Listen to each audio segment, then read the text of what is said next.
শীতের আমেজ গায়ে মেখে রাত্রে ডিনারে রুমালি রুটি সাথে কষা মাংস কীরকম হবে বলো তো? ডিনারটা নিশ্চয়ই জমে যাবে বলো।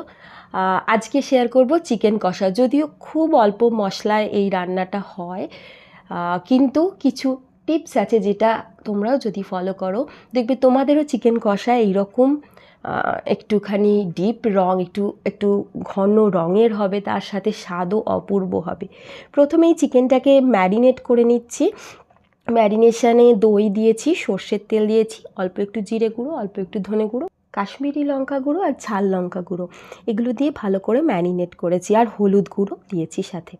আচ্ছা, এখানে বলে দিই আমি কিন্তু ম্যারিনেশনে কোনো রকম নুন ব্যবহার করি না, তার সাথে আদা রসুন বাটা এগুলোও ব্যবহার করিনি। সেটার একটা কারণ আছে, যখন আমি মাংসটা অনেকক্ষণ ম্যারিনেট করি ওভারনাইট, তখন আদা রসুন বাটা দিই, কিন্তু এটা মোটামুটি 1 ঘন্টার বেশি ম্যারিনেশনে ছিল না, সেই জন্য এইটুকু সময়ের জন্য আমি আদা রসুন দিইনি। তারপর আলুগুলো ডুমো ডুমো করে কেটে ভেজে নিয়েছি। এবার একটা গোটা গরম মশলা যেটা ফোড়নে দেবো সেটা একটুখানি থেতো করে নিচ্ছি। এর সাথে তেজপাতা, শুকনো লঙ্কা এটা দিয়ে জিনিসটা রেডি করে রাখলাম, ফোড়ন দিতে সুবিধা হবে। ততক্ষণে আলুগুলো ভাজাও হয়ে গেছে, সে আলুগুলো তুলে নিলাম। আর তারপরে এই যে গোটা গরম মশলা, তেজপাতা, শুকনো লঙ্কা আর অল্প একটু গোটা জিরে ফোড়ন দিলাম।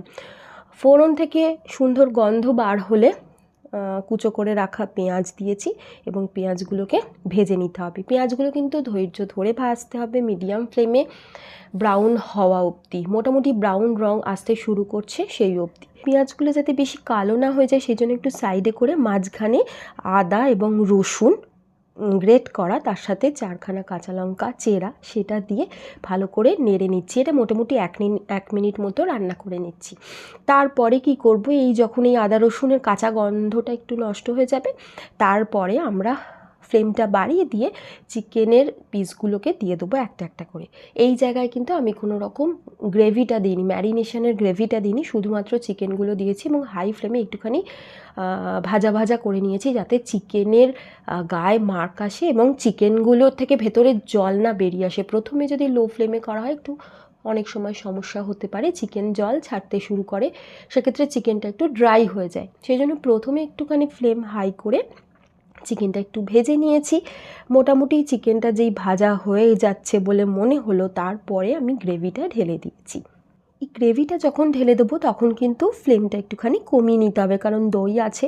যদিও দইয়ের সাথে মশলা থাকলে দই ফাটে না, কিন্তু এই সময় হিটটা একটুখানি কমিয়ে নিয়েছি। তারপর খুব ধীরে সুস্থে এটাকে ভালোভাবে ঢাকা কষিয়ে নিয়েছি। এই জায়গায় আমি 2 কোয়া গোটা রসুন দিয়েছি, শুধুমাত্র 2 কোয়াই। এই রসুনটা এই কষানোর সময় থাকতে থাকতে শেষে যখন গিয়ে নরম হয়ে যায়, সেটা খেতে আমার খুব ভালো লাগে, সেই কারণে অল্প করে রসুন দিয়েছি। অনেকে যদিও একটা গোটা রসুনও দেন, কিন্তু আমাদের বাড়িতে অত রসুন খাওয়ার মতো কেউ নেই, সেজন্য আমি নিজের জন্য জাস্ট 2 কোয়া রসুন দিয়ে কষিয়েছি।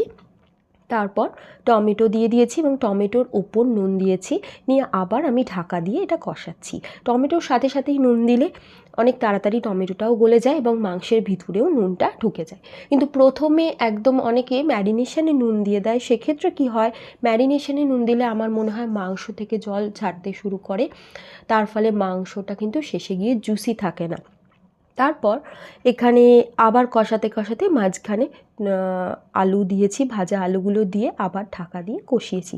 খেয়াল করে দেখবে আমি কিন্তু অনেক পরিমাণ গুঁড়ো মশলা ব্যবহার করেছি বা কিছু একেবারেই নয়, কিন্তু ধীরে ধীরে দেখো যে রঙটা এসেছে। এবার আমি কি করছি, কিচেন কিং মশলা দিচ্ছি, এটা 1 চামচের মতো দিয়েছি। কিচেন কিং মশলাটা যখন জলটা বেশ খানিকটা শুকিয়ে এসছে, কষে এসছে তখন।